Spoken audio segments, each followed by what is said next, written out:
Daniel Pantaleo, the New York City police officer who put Eric Garner in a chokehold 5 years ago. He says it was not an easy decision, but he took the recommendation of a judge and ultimately decided that Pantaleo should no longer be allowed to serve. It came down to the details of that chokehold and whether at the end there it was considered a regulation move. Now, this follows years of protests and court battles over this case. You will recall it was Eric Garner who told officers, "I can't breathe," multiple times before his death. Attorney Vinoo Varghese joins me now by the phone. Vinoo, thank you so much for joining us. What is your reaction to the decision of the NYPD police commissioner here?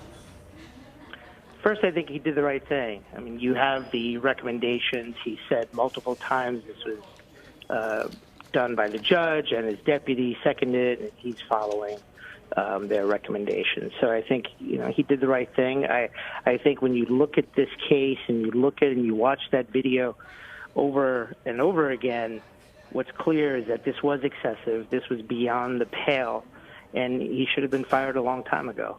And there's precedent here. A lot of people have said he wasn't brought up on federal charges.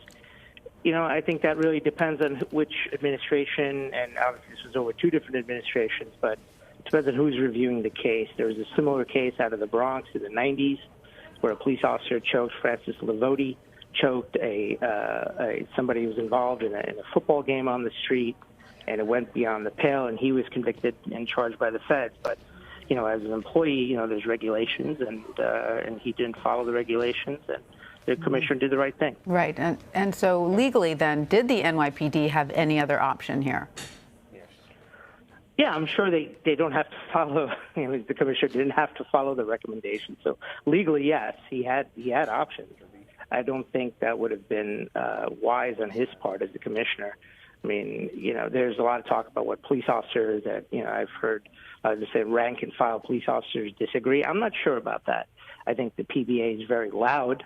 But that doesn't mean that every officer or thousands of officers agree with what Pantaleo did. I think a lot of them wouldn't have done that. And if you look at this, confrontation, it could have been and should have been de-escalated before of taking a chokehold and bringing a man down and him screaming, "I can't breathe," and then him dying. It was right. And some observers will say that Pantaleo is lucky to get off just with termination.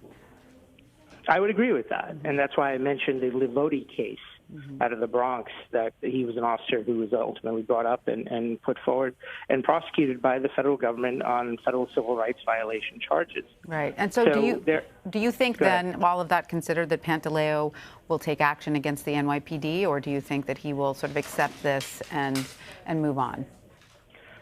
Maybe, between those that are backing him and everything, he'll take action. I don't see it going anywhere. I think he's out of options.